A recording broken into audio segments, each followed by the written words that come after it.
Hello guys, good day. So ngayon ang tuturo ko naman sa inyo, saan makikita yung magko-comment sa Messenger mo, 'di ba? Nag-reply ka na ng comment. Nag-reply ka na ng mga nagko-comment sa videos mo. So kadalasan yan guys, hindi minsan ma-redirect yung mga maghahaw sa'yo sa Messenger mo dun sa Messenger mo dito. Hindi sila mapupunta dito sa Messenger mo. Hindi mo yan makikita.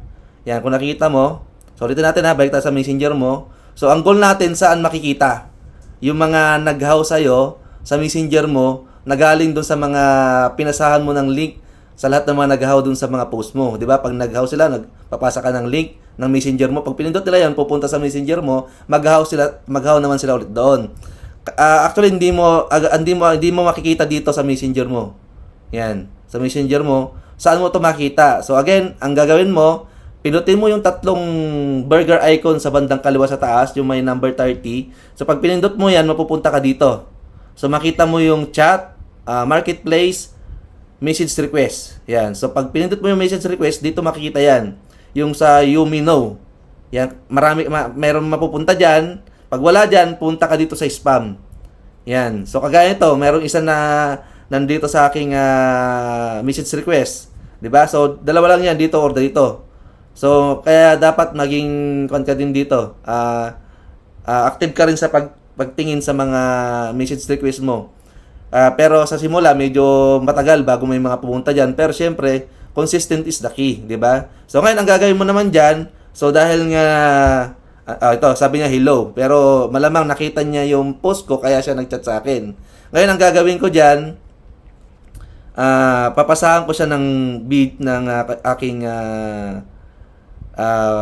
yung link ng FB group natin. So dahil kung wala ka pang clipboard, kukunin mo dito sa ating script na ginawa sa GC natin. So ito po 'yon. Yan yung mayroong akong pangalan.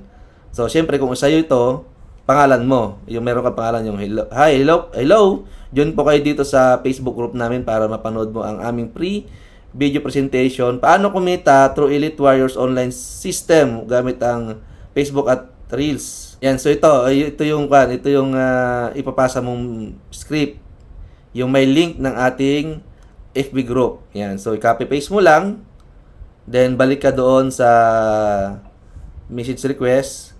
Then nandito sa spam yung nag-chat sa akin. Then pag nandito ka na, yan, ipasa mo yung script.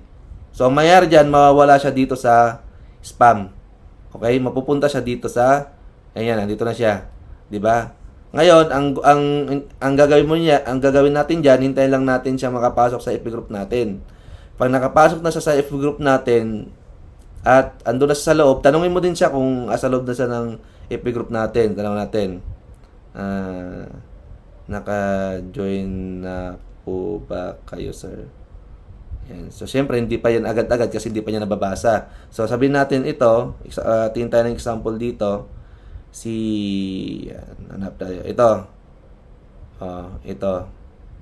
So, nakita ko kasi ito guys, pumasok to. Si Abilin. Abilin ba to? Abijin. Yan. So, pumasok to. Kaya ang ginawa ko, nung nakapasok siya, hindi na ako nagtanong. Pinasok ko na sa video presentation. So, yun. So, yun lang po yung gagawin natin.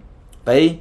So, ang natutunan mo ngayon guys, ulitin ko, paano mo makita yung mga nagmi-message sa'yo na galing doon sa naghaw sa mga comment mo doon sa reels mo. So again, makikita mo yun sa message request. Okay? So yun lang guys.